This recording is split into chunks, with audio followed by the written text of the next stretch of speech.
நான் ஒரு கவர்மெண்ட் பேங்க்ல கொஞ்சம் வருஷம் ஒர்க் பண்ணிட்டு இருந்தேன். என்னோட ஃபேமிலிக்காக எனக்கு வேலைய விடுற மாரியான ஒரு சிச்சுவேஷன் ஏற்பட்டுருச்சு.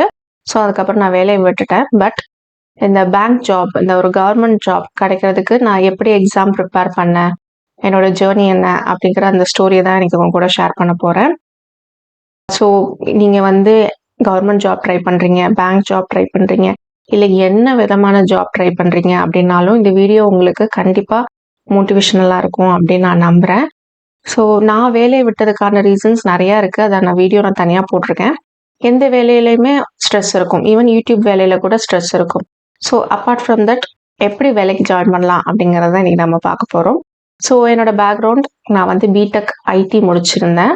முடிச்சுட்டு எல்லாரும் மாரியும் தான் ஐடில தான் வேலை பார்க்கணும் அப்படின்னு நெனச்ச ஒரு ஆள் நானு. ஒரு 2 வீக்ஸ் சென்னையில ஸ்டே பண்ணி நான் ஹாஸ்டல்ல தங்குனதே கிடையாது. அதான் ஃபர்ஸ்ட் டைம் ஹாஸ்டல்ல ஸ்டே பண்ணி வேலை தேடினேன். ஸோ, வேலை தேடிட்டு இருக்கும்போது நடுவுல ஒரு 2 நாள் தஞ்சாவூருக்கு வந்தேன். என்னோட ஊர் வந்து தஞ்சாவூர். ஸோ, தஞ்சாவூருக்கு வந்துட்டு போலாம் அப்படின்னு வந்தபோது, என்னோட அக்கா வந்துட்டு அவங்க வந்து பேங்க்ல வேலை பார்த்துட்டு இருந்தாங்க. அவங்க வந்து என்னோட 7 வருஷம் பெரியவங்க. அவங்க சொன்னாங்க, ஐபிபிஎஸ் வந்து கிளரிக்கல் கால்ஃபேர் பண்ணியிருக்காங்க. அப்ளை பண்ணு அப்படின்னு சொல்லியிருந்தாங்க. ஸோ, சரி அக்கா சொல்றாளே அப்படின்னு சொல்லிட்டு தான் நான் அப்ளை பண்ணேன். பேங்க் வேலைக்கு போகணும் அப்படின்லாம் நான் நினைக்கல. ஸோ, அப்ளை பண்ணேன். அதுக்கப்புறம் ஏதோ ஒரு இதில் ஒரு கோச்சிங் கிளாஸ் தேடி அதில் சேர்ந்துட்டேன். அப்போ தஞ்சாவூர்லாம் ரொம்ப கோச்சிங் கிளாஸஸ்லாம் கிடையாது. 2 தான் இருந்தது. அதுவுமே ரொம்ப தேடி கண்டுபிடிக்கிற அளவுக்கு இருந்தது. ஸோ, அந்த கோச்சிங் கிளாஸ்லையும் ஜாயின் பண்ணிட்டேன். அந்த கோச்சிங் கிளாஸ்க்கு வந்துட்டு ஃபீஸ் பார்த்தீங்கன்னா ₹5000. எனக்கு வந்து அது வந்து ரொம்ப பெரிய அமௌண்ட். என்னோட சிஸ்டர் வந்து அப்போ மேரிடு. ஸோ, என்னை வந்து நான் தான் சப்போர்ட் பண்ணிக்கணும். எனக்கு வந்து மந்த்லி ஒரு 2000, 3000 ஒரு ரெண்ட் வரும் ஒரு ஹவுஸ்ல இருந்து. அது மட்டும் தான் என்னோட எக்ஸ்பென்சஸ். நான் சென்னை போயிட்டு வரணும். அந்த மாதிரியான எக்ஸ்பென்சஸ்லாம் அதை வச்சு தான் பார்த்துட்டு இருந்தேன். நான் படிச்சு முடிச்சு 1 இயர் ஆயிருந்துச்சு அப்போ. அந்த டைம்ல தான் இந்த எக்ஸாம் அப்ளை பண்ணிட்டு கோச்சிங் கிளாஸ் சேர்ந்தேன். ஸோ வந்து 5000 அப்படிங்கிறது எனக்கு ஒரு பெரிய பெரிய அமௌண்ட்டு. ஸோ அந்த அமௌண்ட்டை வந்துட்டு வேஸ்ட் ஆகிடக்கூடாது. நம்ம கோச்சிங் கிளாஸ் சேர்ந்து 2 மாசத்துல எனக்கு ஐபிபிஎஸ் எக்ஸாம். ஸோ 2 மாசத்துல ப்ரிப்பேர் பண்ணணும். இந்த பணத்துக்கு வந்து நம்ம வேலை கிடைக்குதோ இல்லையோ, என்னோட ஒரே கோல் எக்ஸாமை கிளியர் பண்ணிடணும். ஸோ அதுக்காக மட்டுமே நான் வந்து படிக்க ஆரம்பித்தேன் ஐபிபிஎஸ் எக்ஸாமுக்கு. நான் ஈவன் காலேஜ் ஸ்கூல்லலாம் படித்ததெல்லாம் விட கொஞ்சம் நல்லாவே படித்தேன்னு சொல்லலாம். ஆனால் படித்தேன் அப்படிங்கிறத விட அதுக்கு இன்னொரு முக்கியமான காரணம் இருக்குது.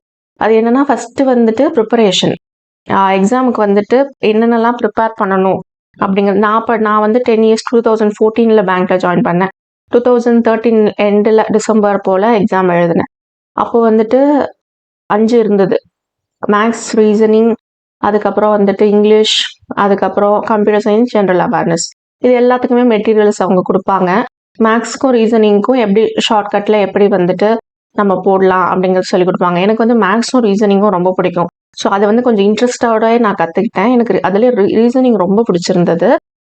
ஸோ இது எல்லாத்தையுமே நான் ப்ரிப்பேர் பண்ணேன். இது வந்து அந்த கிளாஸில் வந்துட்டு ஒரு 2 டெஸ்ட் இல்லை ஒரு டெஸ்ட் அந்த மாதிரி வைப்பாங்க. அண்ட் வந்து எல்லா மெட்டீரியலும் கொடுத்துருந்தாங்க. நிறைய கொஷின் பேப்பர்ஸ் நிறைய கொடுத்துருந்தாங்க. அந்த கொஷின் பேப்பர்ஸ் தான் எனக்கு ஹெல்ப் பண்ணுச்சு அப்படின்னு சொல்லலாம். இந்த எக்ஸாம்லலாம் முக்கியமானது என்னன்னு பார்த்தீங்கன்னா டைமிங். அந்த 5 பார்ட்டாக இருக்கும். அந்த 5 பார்ட்லேயுமே பர்டிகுலர் மார்க் எடுத்தே ஆகணும். ஸோ வந்துட்டு அந்த டைமும் வந்து ரொம்ப கம்மியாக தான் கொடுப்பாங்க. அதுக்கு நான் பண்ண விஷயம் என்னென்னா practice makes the man perfect அப்படிம்பாங்க. பெர்ஃபெக்ட் ஆகுமான்னு எனக்கு தெரியாது. ஏன்னா பெர்ஃபெக்டில் நான் அவ்வளோ நம்ப மாட்டேன். பெர்ஃபெக்ட் அப்படிங்கிற ஒரு விஷயத்த நான் நம்ப மாட்டேன். பட் ப்ராக்டிஸ் தான் நான் எக்ஸாமை வந்து பாஸ் பண்ணதுக்கு காரணம். ஏன்னா நான் வந்துட்டு ஒரு நாளைக்கு குறைஞ்சது 2லேருந்து 4 கொஷின் பேப்பர் எடுத்து வச்சுட்டு ப்ராக்டிஸ் பண்ணுவேன். அது எப்படி ப்ராக்டிஸ் பண்ணுவேன்னா டைமர் செட் பண்ணிப்பேன். ஃபோனில் டைமர் செட் பண்ணிவிட்டு அதுக்குள்ளே அந்த கொஷின் பேப்பர் ஃபுல்லாக ஒர்க் அவுட் பண்ணுவேன். இதே மாதிரி பண்ணனால தான் என்னால் வந்து எக்ஸாம் அப்போ அவங்க கொடுத்த அந்த டைம்குள்ளே கொஞ்சம் டைமுக்குள்ளே எல்லா கொஷினையுமே என்னால் ஆன்சர் பண்ண முடிஞ்சது. ஸோ அதுக்கான ப்ராக்டிஸ் தான் நான் வந்து பண்ணேன். ஸோ வந்துட்டு நீங்கள் எந்த எக்ஸாம் ப்ரிப்பேர் பண்ணுறதா இருந்தாலும் சரி, ஜஸ்ட் படிக்கிறதுனால மட்டும் நம்மளால மார்க் எடுக்க முடியாது. ஏன்னா படித்து நம்மளுக்கு எல்லாம் தெரிஞ்சிருக்கும். ஆனால் எதையும் எழுத முடியலன்னா என்ன பண்ணுறது? ஸோ வந்து ப்ராக்டிஸ். எக்ஸாம் வந்து திருச்சியில் போய் நான் அட்டன் பண்ணேன். 2 மாதம் ரொம்ப சீக்கிரமாகவே ஓடிடுச்சு. ஸோ எக்ஸாம் அட்டன் பண்ணிவிட்டு ஃபர்ஸ்ட் அட்டம்ப்ட்லேயே வந்து நான் கிளியர் பண்ணிட்டேன். மார்க் சீக்கிரம் வந்துடுச்சு. ஹையஸ்ட் லெவலில் தான் மார்க் வந்திருந்தது. எனக்கு கரெக்டாக ஞாபகம் இல்லை. ஸோ ஹையஸ்ட் ஸ்கோர் லெவல் அந்த ஒரு கேட்டகரி வச்சுருப்பாங்க, அதில் தான் வந்திருந்தது. அதுக்கப்புறமா இன்டர்வியூ கால் பண்ணாங்க, ஒரு 1 மந்த் கேப்குள்ளே கால் பண்ணியிருப்பாங்க. அதுவும் வந்துட்டு திருச்சியில் தான் ஒரு ஐஓபி ரீஜனல் பேங்க்னு நினைக்கிறேன், அங்கே நடந்தது. ஸோ அங்கே போயிட்டு இன்டர்வியூ அட்டன் பண்ணேன். இன்டர்வியூவில் வந்துட்டு ஒரு 3 பேர் இருந்தாங்க. அவங்க வந்துட்டு ஒரு தமிழ் நியூஸ் பேப்பர் கொடுத்துட்டு அதில் வந்து ஒரு 4 லைன் மார்க் பண்ணி வச்சுருந்தாங்க, அதை படிக்க சொன்னாங்க. அது வந்து இன்சூரன்ஸ் ரிலேட்டடாக இருந்தது. அதை படித்து காட்டினேன். படித்ததுக்கு அப்புறமா அதுலேருந்து அந்த இன்சூரன்ஸ் ரிலேட்டடாக இருந்து ஒரு 3-4 கொஷின் கேட்டாங்க. அது ஈஸியாக தான் இருந்தது, தமிழ்ல தான் பேசினாங்க. அந்த இன்டர்வியூ அட்டன் பண்ணதுக்கு அப்புறமா ரிசல்ட் வந்து அப்புறம் சொல்கிறோன்னு சொல்லி அனுப்பிச்சிட்டாங்க. ஸோ இன்டர்வியூ ஓவர் ஆயிடுச்சு. ஆனால் வந்துட்டு 5 மந்த்ஸ் எனக்கு எந்த ரிசல்ட்டும் வரல. ஸோ 5 மந்த்ஸ் வெயிட் பண்ணும்போது நான் நடுவில் தமிழ்நாடு மெர்கன்டைல் பேங்க் எக்ஸாம் எழுதினேன். அதுலேயும் பாஸ் பண்ணேன். ஆனால் என்னால் இன்டர்வியூ வந்து மதுரைக்கு போய் அட்டன் பண்ண முடியல ஒரு சில காரணங்களால். அதுக்கப்புறம் எனக்கு எம்பிஏ படிக்கணும் அப்படிங்கிற ஆசை இருந்தது. எம்பிஏக்காக வந்துட்டு எக்ஸாம் எழுதினேன், அண்ணா யூனிவர்சிட்டியோட என்ட்ரன்ஸ் எக்ஸாம் எழுதினேன். என்ட்ரன்ஸ் எக்ஸாம் வந்துட்டு அது எழுதினேன். அதுக்கப்புறம் நடுவில் வந்துட்டு இது டிப்ளமோ இன் பேங்கிங் அண்ட் ஃபினான்ஸ்ன்னு சொல்லிட்டு ஐஐபிஎஃப் அப்படின்னு ஒரு வெப்சைட் இருக்குது. அதில் போய் பார்த்தீங்கன்னா அந்த கோர்ஸ் இருக்கும். அந்த கோர்ஸ் பண்ணேன்.